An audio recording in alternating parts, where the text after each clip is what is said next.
I'm not touching you. I said don't. I don't want to. Lose a digit. I cranked my neck. I've never done anything like that before. And I did in a lift class the other day. And now I feel like I should be 22 still at some points. And then something like that happens. And I'm like, no, it was a weightlifting class, but it could be a sneeze. I don't know. I don't know. We don't know these things, you know? I'd like to say I was deadlifting like 100 pounds. That's what did it. Nope. You got up off the toilet, didn't you? God. Welcome to the show, everybody. We're excited about today's post show because we're going to deep dive your weird sleep schedule. First of all, go Nuggets tonight. Yeah. So one of my new favorite things, the past like year or so, is sleeping. Yes. I've started to take naps. I've started to, cocoon on weekends if I can, if, the kids and everything is fine, if everything's okay. And I have the opportunity to cocoon in it's my so bed. beyond that, Fizz. It And is now so it's, beyond it's that. all Like, the it's not trend. cocooning. Everyone's doing it. Yes, and it's this new thing about staycations are out, sleepcations are in. That means you stay home and you sleep. You send time markers to us, though. So it's not just cocooning on the weekends. Big Mike, you know this, too. TIB stands for time in bed. You've used that term enough. We know what it means. Time in bed. Oh, God. And you will send us how many hours? That was the best weekend of my life. I've never seen you My happier. TIB was high that weekend. Yes. You left once on a Friday night. And then time in bed was like the entire next day. And then on Sunday, it was like kind of concerning, And I was just like, is he good? Do we start like a separate text strand and be like, is he good? Like,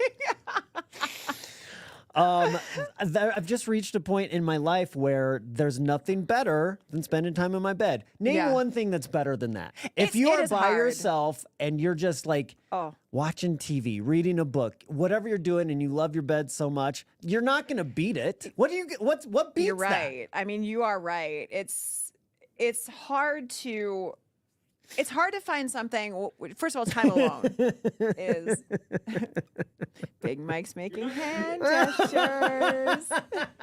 I was really like, I think I even did this during that. I didn't get it until now. Oh, you didn't get it? No, because Your time in bed is that long? I am a and nice. you didn't get that? No, I am not a dirty, filthy, sinful human being. Today's his turn, Matt. Today's his turn. Yesterday I was hugging robots. Today he's spending time in bed. First of all, it's time alone. If you have time alone, it is so cool at a home where the kids are around, and like I've said before, my husband works from home, which is like awesome most of the time, but then like it's all of the time. There's not like the job no share break. of like there's no break. when you come home it's like, hey, how was your day? And you're like, you're like you're still here. And so I guess if I had a little time, I would probably find my way to my bed. And all of a sudden you'd start logging your TIB hours.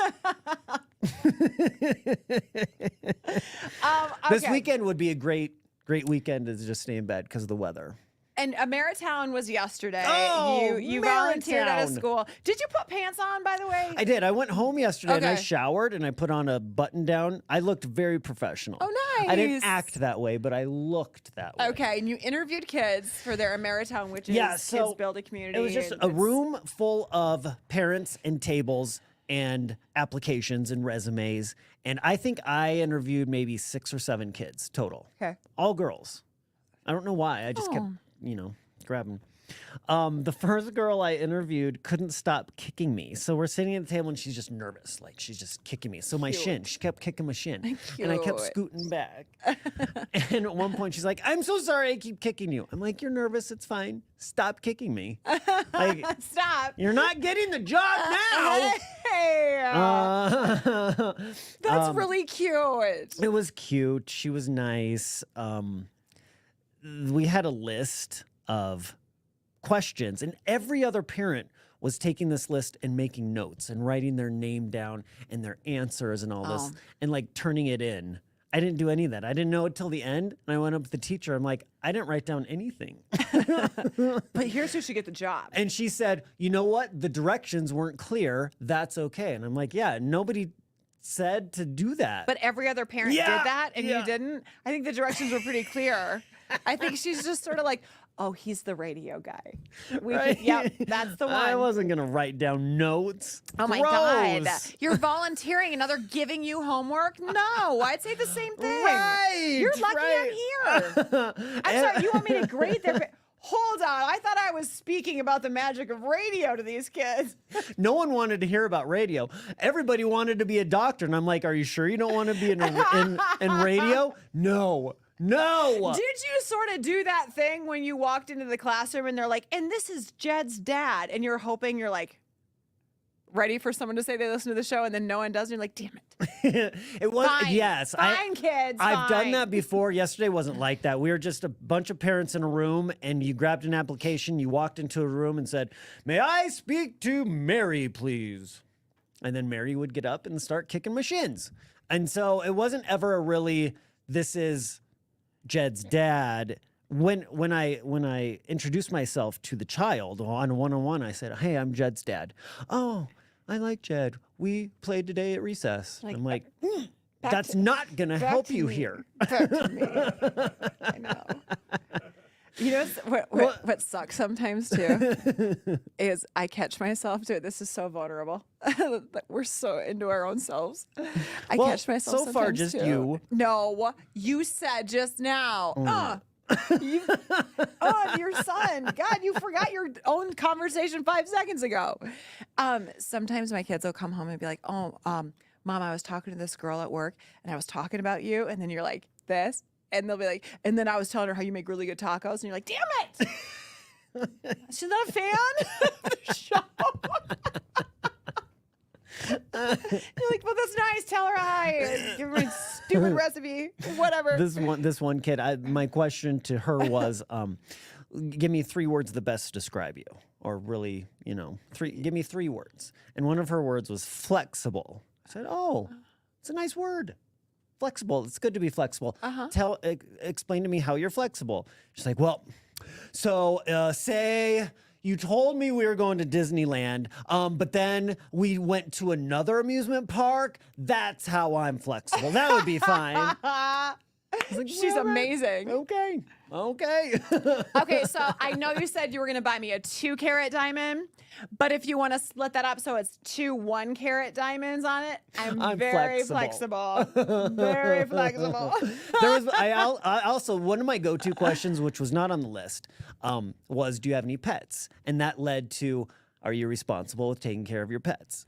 Okay. Like, do you have to be told to feed your dog? Good job. Thank you. That's a good question. It's a great question. One kid, most of the kids got it right. One kid was like, yeah, I've got a dog and, his name is Betsy. I said, oh, are you in charge of feeding Betsy? Like, what are your responsibilities?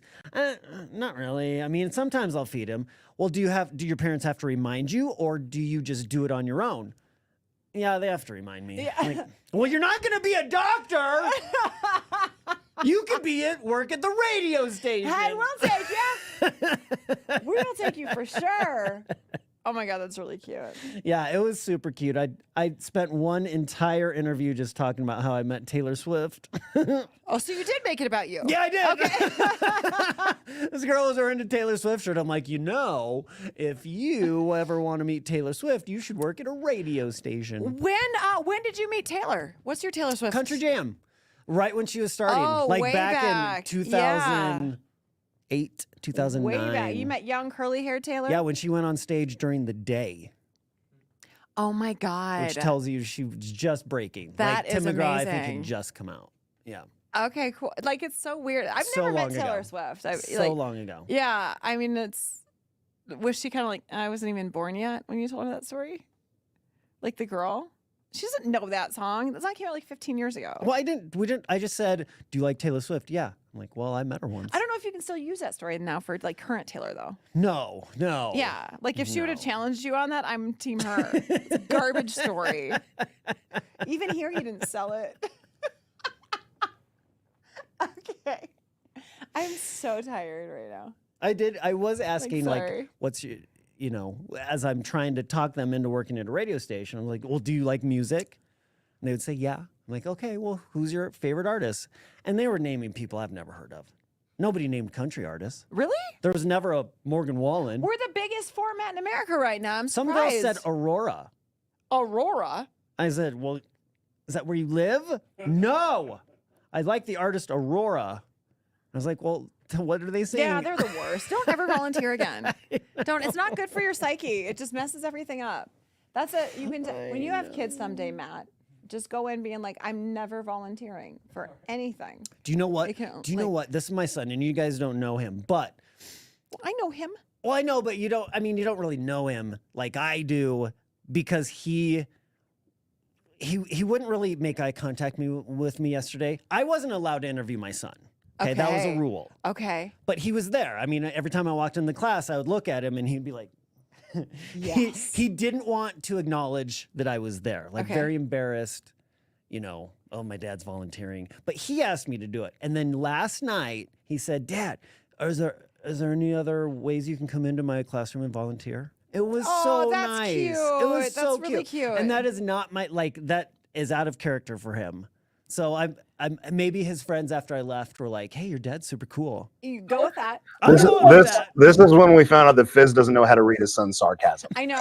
You want to do some more stuff with me, Dad? None of this tracks. No, Fizz's son has a cut eye like I have never seen. Like I will feel bad about myself in 7 seconds, and I adore him. He'll be like, "Hey, Dad, what's up, buddy?"